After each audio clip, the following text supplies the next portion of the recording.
Topic of today's session is investment opportunity with SBI Dynamic Asset Allocation, Active FOF and FO, Funds of Funds.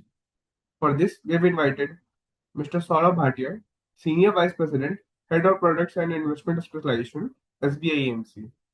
Now, I would like to request Sir to take the session forward. Over to you, sir. Thank you and good evening, everyone. Namaskar. A very interesting day from a market perspective. And अगर हम ये पूरा financial year देखें तो there have been like on every passing week we have got more and more such anxious days coming through. And often, if we look through the noise which come on a day-to-day basis, it feels as if अभी तो सिर्फ एक trailer चल रहा है, पूरी picture play होनी बाकी है. And in this backdrop, it reminds a lot on risk पे नजर रखें ज्यादा कि रिटर्न पे नजर रखें. और ये और भी रेलेवेंट और भी इम्पोर्टेंट हो गया आज के जमाने में, क्योंकि जनरली अगर हम आमतौर पे देखें तो मेरा बिजनेस, मेरी सैलरीज इतना बड़ा प्रोस्पेक्ट नहीं देती, द सैलरी ग्रोथ या मेरा बिजनेस का ग्रोथ जो है, because of a lot of these headwinds which are in front of us. And the second challenge comes कि if you look the past returns in fixed income, कहाँ 50 basis point का rate cut हुआ और वहां से जो yields ऊपर गए हैं, या इक्विटी में देखूं तो 22,000 का इंडेक्स कब 25,000 पहुंच गया पता ही नहीं चला जैसे. एंड अभी वापस एक अजीब तरह की कंफ्यूजन और अजीब तरह का एक एंग्जाइटी आ जाता है कि ये लेवल पे करना क्या चाहिए, कि अगर मेरा इन्वेस्टमेंट का होराइजन 1 साल हो, 3 साल हो, 5 साल, 10 साल जो भी हो, तो मैं रहूं तो भी किस बेस पे रहूं in a very tax efficient way. मुझे आज का ये जो दौर या आज का ये जमाना है ऑन मार्केट साइकिल अगर देखूं तो लॉट ऑफ सिमिलैरिटीज कि 2021 के अगस्त सितंबर में जो माहौल था, 2021 का आधा साल खत्म हो चुका था, तब तक इक्विटी के रिटर्न बहुत बन चुके थे, डेट के यील्ड्स काफी हद तक नीचे चले गए थे, और आरबीआई और गवर्नमेंट दोनों ने काफी हद तक एक जोर लगाया था ग्रोथ को वापस लाने में. एंड यही सिलसिला चल रहा था दुनिया भर में. आज अगर मैं देखूं तो सिमिलर माहौल है, इक्विटी हो या फिक्स्ड इनकम हो, काफी हद तक रिटर्न बन चुके. उल्टा फिक्स्ड इनकम की यील्ड्स थोड़ी ऊपर भी चली गई जब से जून में लास्ट रेट कट हुआ था. और इतने रिटर्न होने के बावजूद आज इतना कॉन्फिडेंस नहीं है कि मैं इक्विटी की तरफ देखूं, और विद इन इक्विटी क्या देखूं. और फिक्स्ड इनकम अगर देखना है तो ये यील्ड का जो राइज हुआ है, क्या वो एक अपॉर्चुनिटी दे रहा है कि नहीं.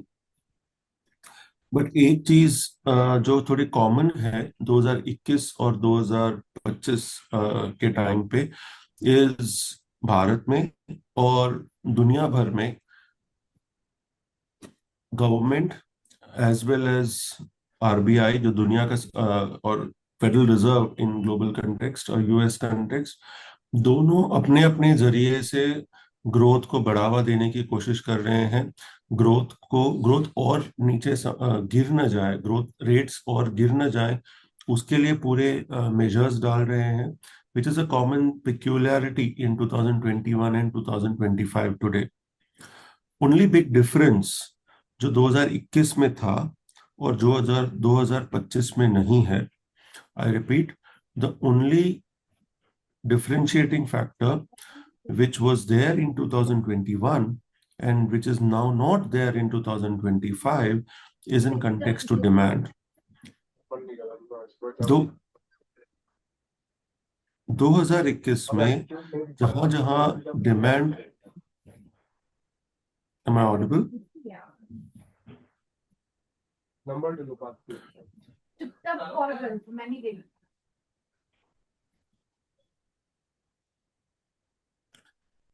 2021 में जहां जहां डिमांड का बेस चल रहा था, वहां पे एक बहुत बड़ा पेंटअप डिमांड था, be it from household, be it from corporates, be it from businesses, as against today when the pent-up demand is completely absent.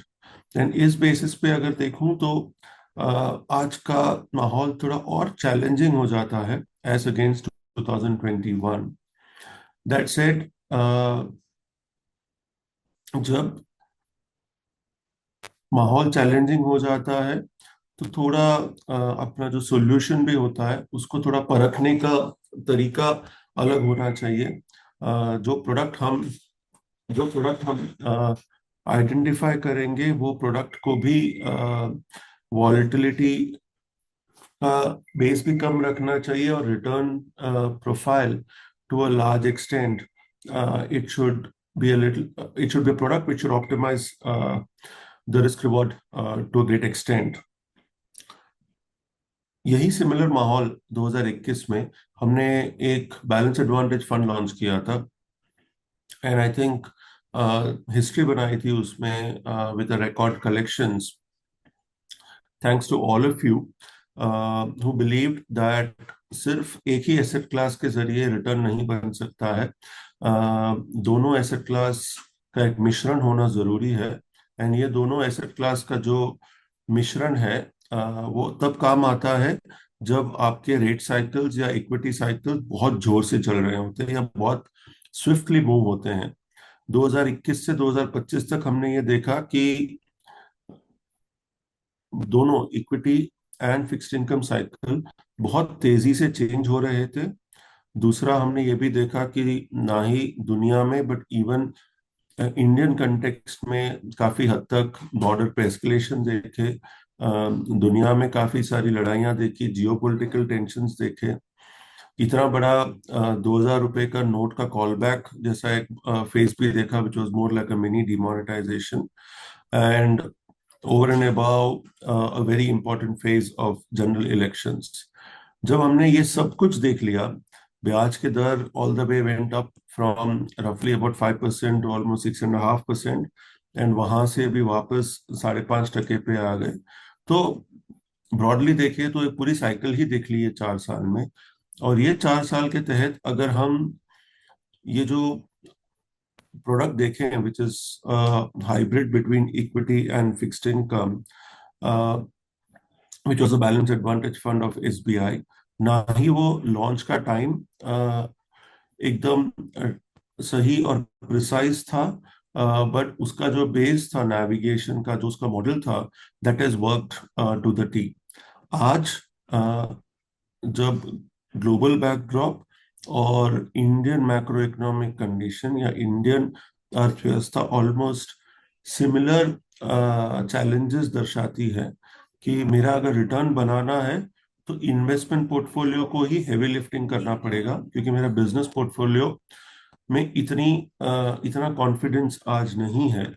तो इन्वेस्टमेंट पोर्टफोलियो को किस तरीके से नेविगेट किया जाए in a balanced approach between the two asset classes, equity and fixed income, is what the SBI's dynamic asset allocation is meant to do.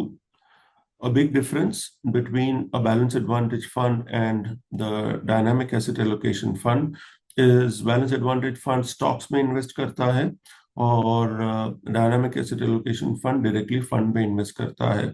तो इसमें इसकी जो ग्रैनुलैरिटी या प्रिसिशन है नेविगेट करने का, और इसकी जो एजिलिटी एंड निम्बलनेस है to move from one sector to another, one market cap to another, one style to another, is a lot more agile than navigating through a conventional stock only portfolio.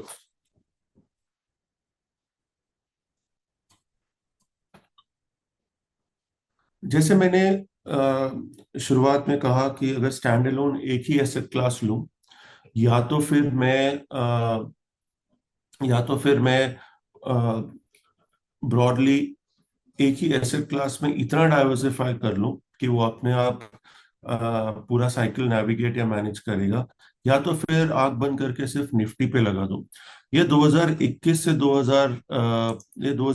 2025 की journey है, जहां ये लाल line है विच is the Nifty, and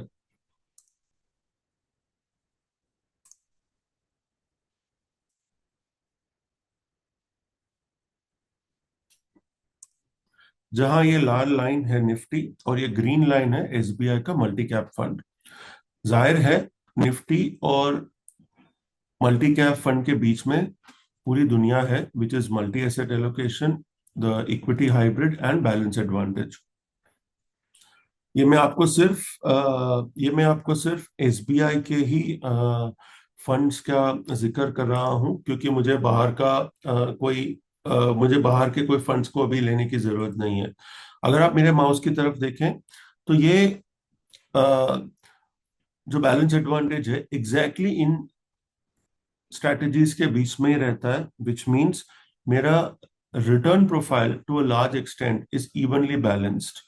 अगर आप ये नीचे table देखें which reflects the standard deviation, but in layman terms it is more to do with volatility. इस सेगमेंट में volatility stays considerably lower, segment में the volatility remains considerably lower in the balance advantage fund because of its ability to navigate between equity and fixed income on its own, compared to a nifty or a multi cap fund, जहां मेरा volatility भी ज्यादा रहेगा और return बनाने की क्षमता ज्यादा रहेगी। पर जरूरी नहीं है कि वहां से रिटर्न आए। जैसे निफ्टी ने दर्शाया कि मेरी वॉलेटिलिटी ज्यादा होगी पर मैं रिटर्न इतना नहीं दे पाया, और जहां एसबीआई का मल्टी कैप था जहां पे मैं मेरा वॉलेटिलिटी प्रोफाइल भी थोड़ा ऊपर है, मेरा स्टैंडर्ड डिविएशन ऊपर है, पर मैं रिटर्न बनाने की क्षमता भी ऊपर है। और इस पूरे फेज के दरमियान ये एक फंड है जिसने अपने आप अच्छा खासा रिटर्न दे पाया over the last 4 years.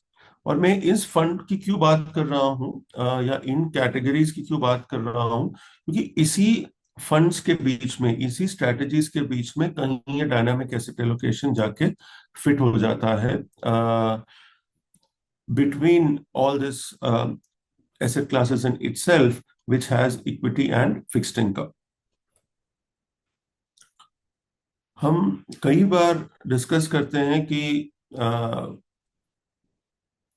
Stocks में रहें या फंड्स में रहें। स्टॉक्स से मेरे को थोड़ा इंस्टेंट ग्रेटिफिकेशन मिलता है, बट कई बार हमने specially the last second half of last year and early part of this year, आप कोई भी इक्विटी ट्रेडर को पूछ के देखिए, most of the time he was more occupied than productive, क्योंकि एक डायरेक्शन नहीं मिल रहा था ट्रेड्स के लिए। थोड़ा बहुत जो पैसा बन रहा था, large part of that tax में भी जा रहा था, बिकॉज बड़ा पैसा बनाने की क्षमता या बड़ा पोजीशन बनाने की क्षमता भी मुश्किल हो रही थी। एंड इसीलिए अगर हम देखें फरवरी मार्च के बाद, from a mutual fund flow perspective, it has got even more stronger, it has got even more participation coming through, because a tax efficient structure to navigate across asset classes is all you need। and इसमें अगर major allocations डाल दिए तो to large extent जो बाहर का जो stock only trading portfolio है उसमें थोड़ी कम क्षमता से आपको जो ट्राई करना है आप अटेम्प्ट कर सकते हैं।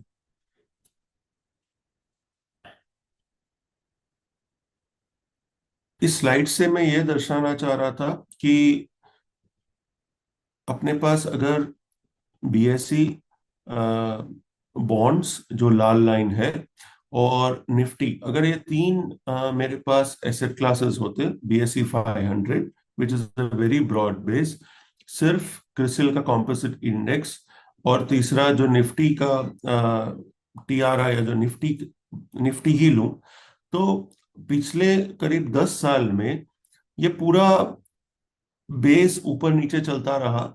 जैसे कि कुछ साल है, जैसे 2015 है, निफ्टी नहीं चल पाया, बट बॉन्ड ने बहुत अच्छे रिटर्न दिए, as against a year like 2017, जब डिमोनेटाइजेशन के बाद दुनिया चल पड़ी।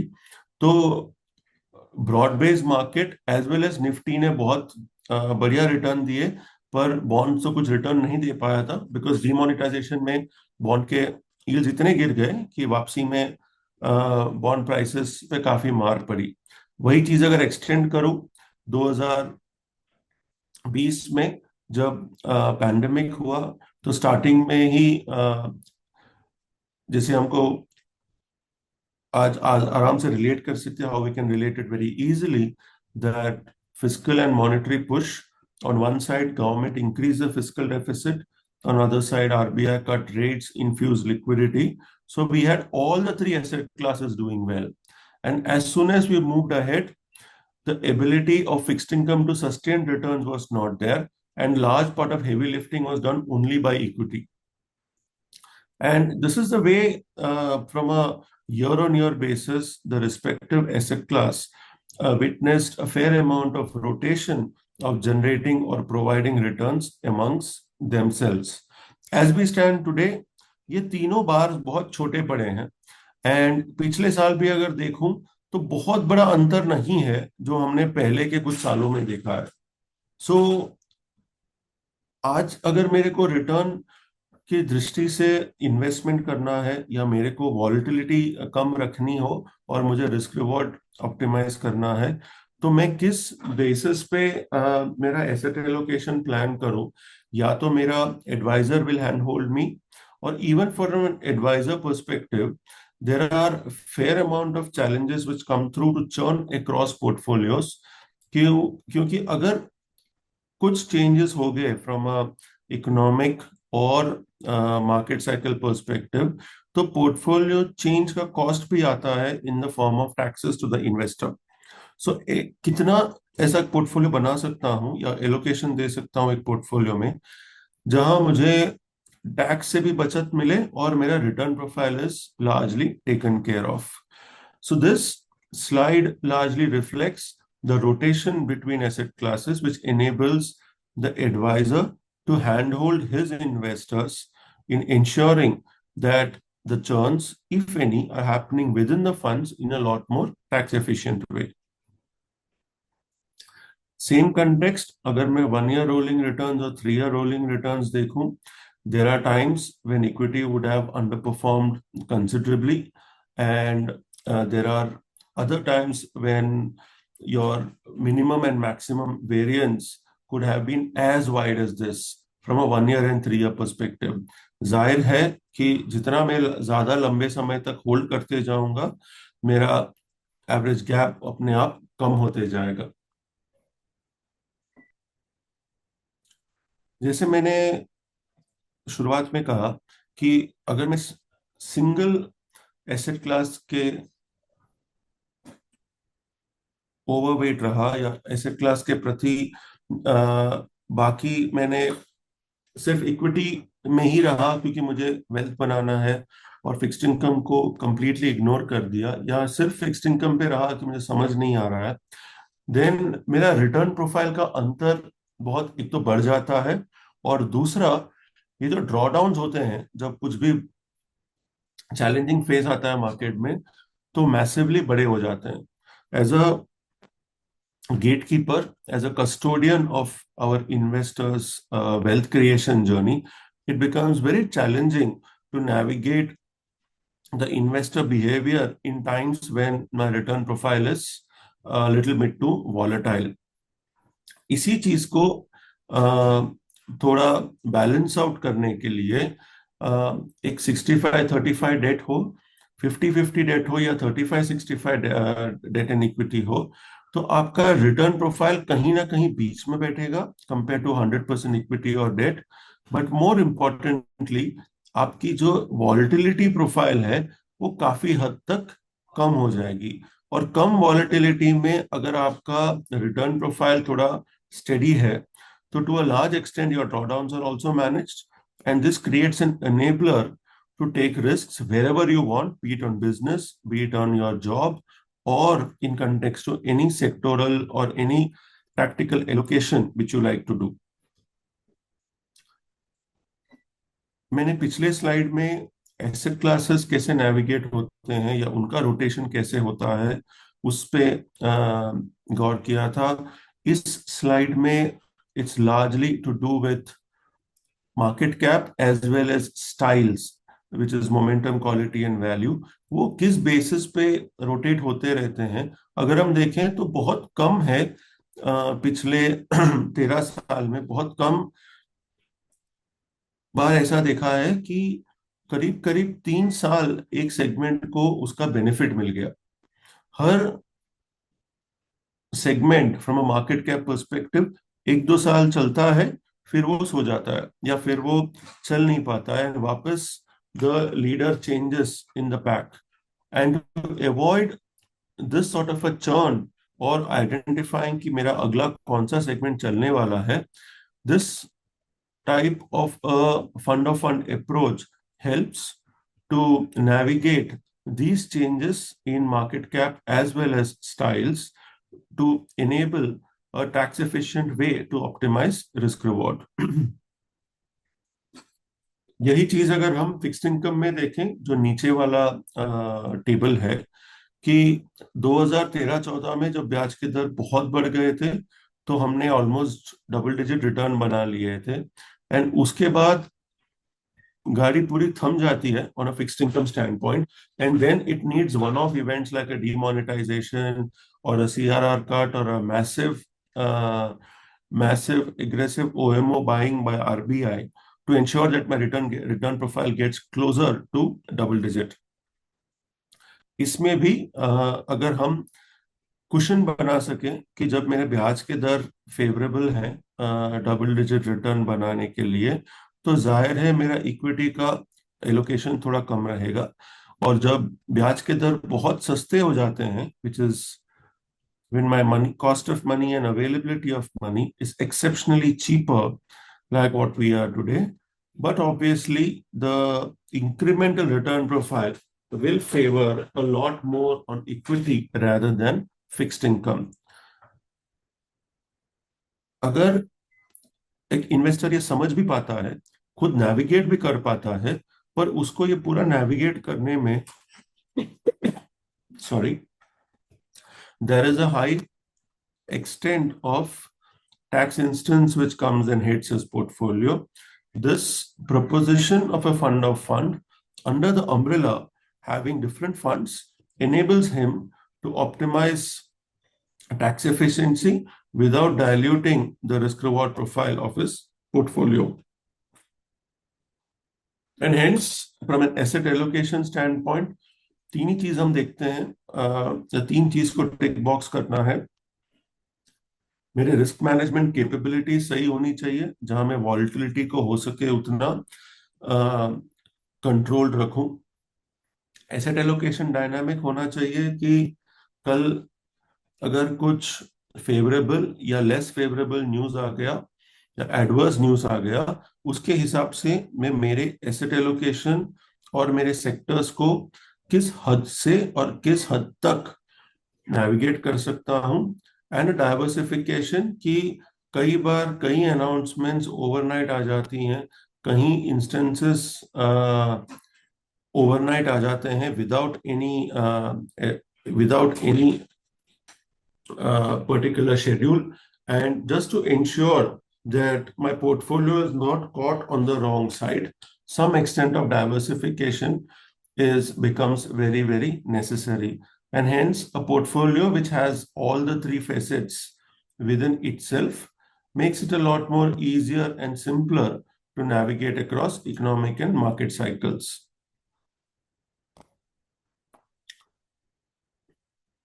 जैसे कि मैंने पहले बताया, ये फंड इक्विटी और फिक्स्ड इनकम में इन्वेस्ट करता है. प्रेशियस मेटल्स जैसे गोल्ड एंड सिल्वर में इन्वेस्ट नहीं कर सकता है because of regulatory we cannot. The fund of funds, the dynamic asset allocation fund, are confined to fixed income and equity. इसमें इक्विटी का जो एक्सपोजर है बेयर मिनिमम 35% तक रहेगा, बाकी का it can go much higher from a standalone equity perspective, and debt का allocation will remain largely between 0 to 65. Equity का जो investment process है, that is identified on the basis of 3 pillars, which is asset allocation, thematic exposure and fund selection. So broadly हमारा जो model है वो identify सबसे पहले ये करता है कि इक्विटी और फिक्स्ड इनकम में what is a favorable asset class and why. उसके बेसिस पे the thematic exposure comes into play कि किस थीम में incremental exposure should be there, and last comes the fund selection. And सबसे बड़ा difference यहीं पे आता है, क्योंकि जब हम बैलेंस एडवांटेज फंड की बात करें तो यहाँ पे फंड की जगह वो स्टॉक सिलेक्शन में आ जाता है, एंड अ फंड सिलेक्शन उसकी फ्लेक्सिबिलिटी टू लार्ज एक्सटेंट बढ़ा देता है as against a balance advantage fund.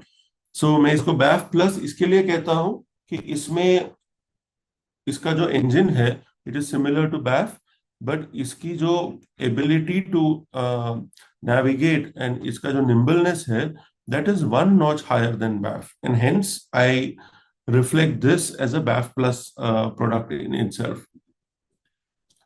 हमारा asset allocation largely relies on 3 core pillars, which is valuations, earnings and sentiment. ये 3 चीज के बेसिस पे हमने ये भी एविडेंस किया है 2021 से 25 तक that the balance advantage fund on its own was able to navigate its exposures in equity and fixed income to provide a favorable risk reward allocation, a risk reward portfolio, and optimize the risk profile across all channels through rate hikes, rate cuts, and a massive equity bull market in itself. The light blue line is the extent of allocation to equity.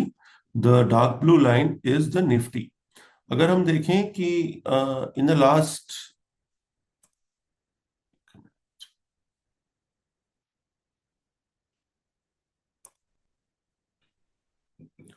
अगर हम ये face को पूरा देखें जो फरवरी मार्च 2025, हम लोग का मॉडल के हिसाब से इक्विटी एक्सपोजर वो जस्ट अबाउट 20%, एंड ये 20% पे आया था all the way from 60% over a period of good 2 years. And over a period of 2 years, because things were evolving very gradually, very slowly. Through 2025, February, March, a significant change appeared through on the monetary side, courtesy the rate cuts as well as open market operation by RBI, leading to significant fall in yields. As this fall in yields was swift and significant, the exposures to equity in our hybrid funds moved or swiftly jumped from 20% to 60%. So this denotes that in today's time, equity remains overweight as a position as against fixed income, because all the measures which have been put up by Reserve Bank and government indicate that the monetary stimulus in the form of rate cuts and liquidity, plus the recently announced rationalization of GST, should enable the growth to prosper in the coming months and quarters. And hence, from an equity standpoint, we were able to move in a lot more timely, increasing our exposure right from 20% to 60% in itself. मैंने जो पिछले side में emphasise किया था वो ब्याज के दर बहुत जल्दी से और बहुत हद तक नीचे आ गए, जो एक प्रोमिनेंट रीजन था हमारा इक्विटी एक्सपोजर बढ़ाने का at that point in time. So macro becomes a very important phase two identify कि आपका एसेट साइकिल इक्विटी और फिक्स्ड इनकम के तहत कहाँ ओवरवेट होना है और कितने हद तक ओवरवेट होना है. आज हम 60 तक ही रुके हैं और बहुत ऊपर नहीं गए, क्योंकि जो रिलेटिव वैल्यूएशंस है, अर्निंग्स है, वो वापस आने में थोड़ा टाइम लग सकता है. And hence from a valuation stand point and earning standpoint, there is still merit to hold back your horses, and hence the equity allocation is somewhere kept closer to 60% and not a very higher outlier number in itself.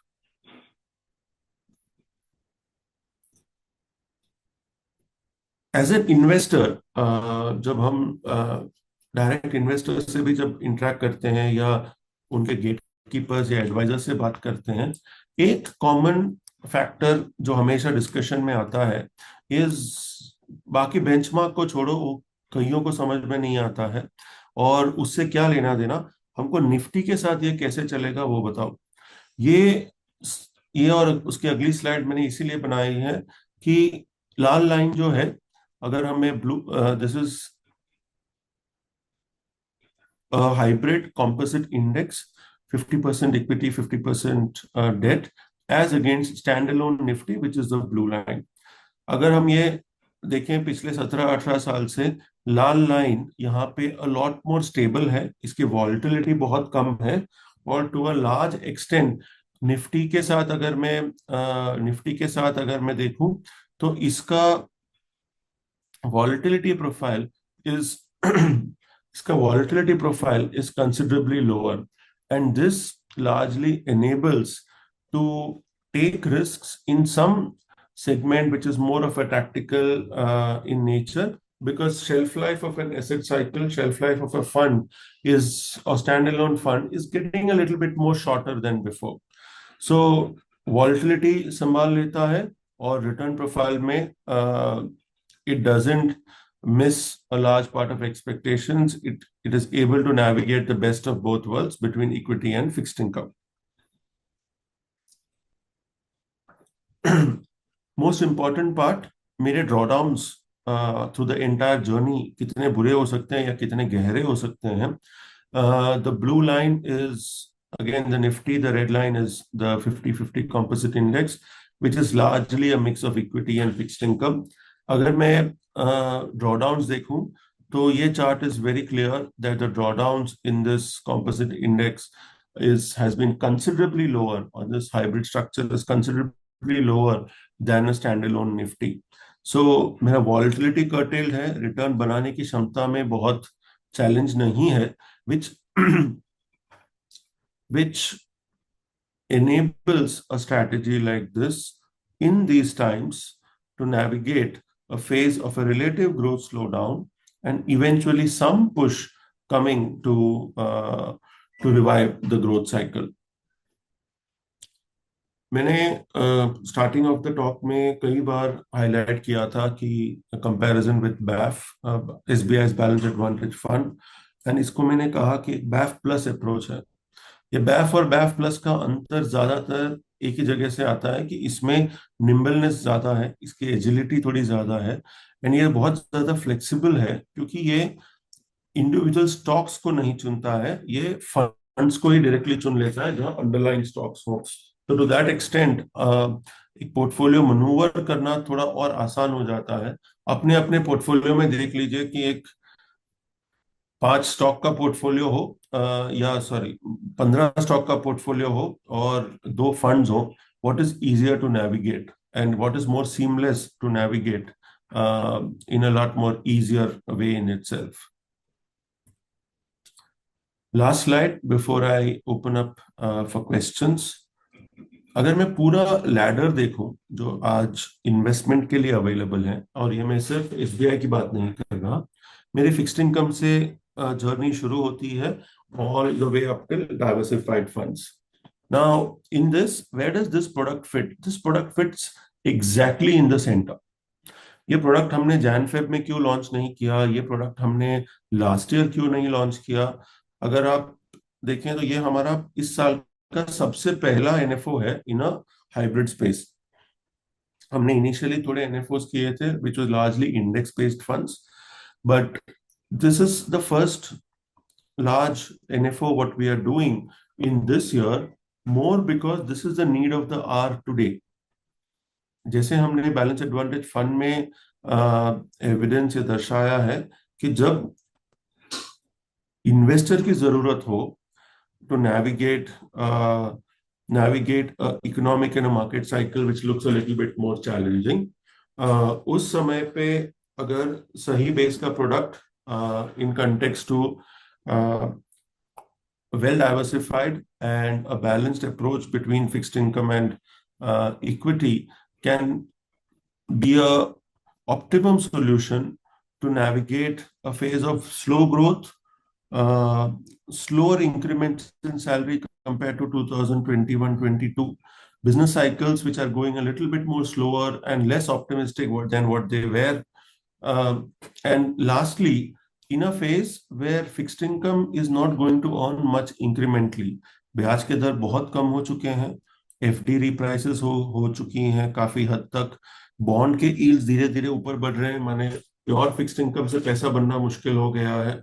सो अगर मुझे इस सब चीजों के बाहर कुछ देखना हो तो ये बैलेंस एडवांटेज, मल्टी एसेट और इन दोनों के बीच में ये एक product category suits very well. And that is one reason why we are bringing out this product at this point in time, as against any time earlier this year or sometime later, latter half of last year in itself. I will pause here and look up to your observations, feedbacks, and questions regarding the product or outlook on the market in itself. Thank you, sir. Over to you. I would like to request all the participants to ask their questions in the chat box, or else you can raise your hands also, so I can allow you to unmute yourself and ask your questions. मैं सभी participant से request करूंगा कि वो अपना question एक एक करके चैट बॉक्स में टाइप करके भेज सकते हैं, या आप हैंड रेज भी कर सकते हैं. I will allow you to unmute yourself. एक क्वेश्चन जो मैंने अभी देखा चैट पे जो आया है is where will it invest. I am not saying this is where it is going to start its investment.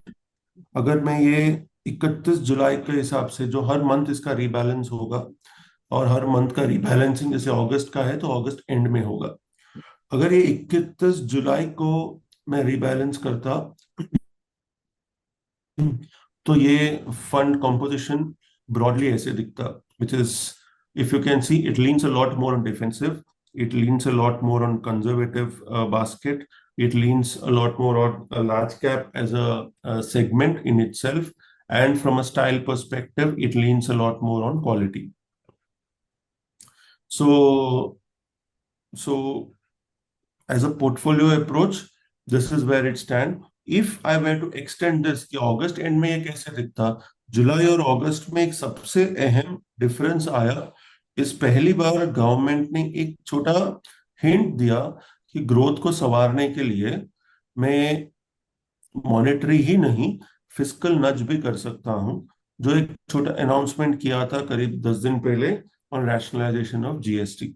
हालांकि वो अभी तक इम्प्लीमेंट होना बाकी है, एंड मोस्ट लाइकली शायद दिवाली तक इम्प्लीमेंट हो जाए फेस्टिव सीजन में, मगर at least intent of the government is known, which makes it a little bit more